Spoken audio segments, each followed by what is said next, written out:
Hi, so in the last lecture, I introduced some ideas about what Kaizen is. Here we're going to talk about some of the things that Kaizen is not, some of the misperceptions or misunderstandings that people might have when they first hear about the notion of continuous improvement, or some of the ideas that may be holding them back based on what they were doing or not doing in the past. So I think one of the most important things to talk about is how Kaizen is not a suggestion box or a suggestion box system. We see suggestion boxes pictured here. A lot of times people are starting a formal Kaizen program on the heels of having failed with suggestion boxes. And again, the problem isn't necessarily the box itself, but the way the program has been managed. So, there are some problems, I think, with physical suggestion boxes. So if you see the ones pictured here, they all have locks. They are opaque instead of being transparent.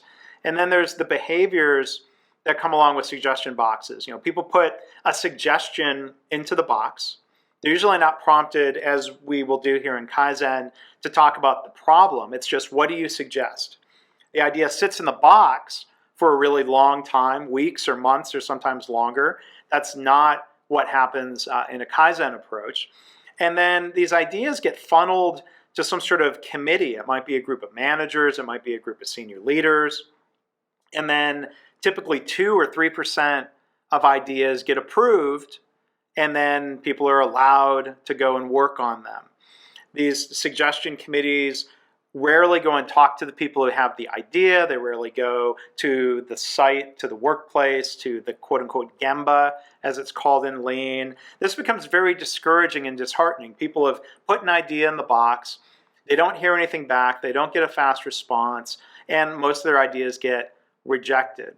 So we want to keep in mind, what are the things that failed in a suggestion box system? What are we going to do differently here in this Kaizen approach? And sometimes we need to communicate that to people and let them know how Kaizen is going to be different. So Kaizen is not a batch process the way suggestion boxes were. This is about continuous improvement. So we're going to use visual boards or other ways of making our ideas visible and transparent. We're going to do daily or weekly huddles to talk about our ideas, to move things along, and we're going to have a fast response to ideas on an ongoing basis, not this monthly or quarterly suggestion committee. Another thing that's important about Kaizen is that it's really not manager-driven. Managers play an incredibly important role in Kaizen. But for one, Kaizen is not about the manager telling people what to do, what to change. This is not about the manager's ideas. This is about the employee's ideas. So a lot of this will be employee-driven, where they're going to identify problems that need to be solved. They're going to identify their ideas. Managers are going to collaborate and work with them.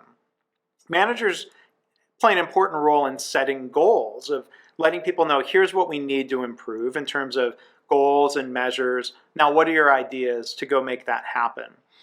And again, Kaizen is not about the manager doing everything. If we had a visual process where people bring ideas forward, identify problems, and then expect the manager to do everything, that's just not going to work, because managers have a limited amount of time and they can't do it all. So there's a necessity of spreading out the workload across the people within a team. So not just spreading out the idea generation, but also spreading out the implementation of ideas. And another thing that's important to emphasize is that where suggestion boxes were all about just approving or rejecting ideas, yes or no, Kaizen has a goal of finding something to implement. So that means even if the original idea that comes in isn't practical or doesn't work in practice, we don't just get to say no and move on. Because we've identified a problem that needs to be solved, the obligation of leaders is to work together and to collaborate and to iterate to find something that solves or addresses that problem. So we're going to test ideas. We're going to support the plan, do, study, adjust process. And I think a good benchmark both from Toyota, North America, and from different health systems is to implement close to or at 90% of our employees' ideas. And that doesn't mean it's because 90% of those were perfect ideas, but 90% of the time, leaders and a team found something that they could implement that solves that problem.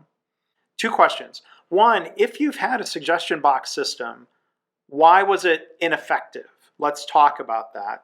And then secondly, are there misperceptions about Kaizen in your organization that you're aware of or that you're afraid of?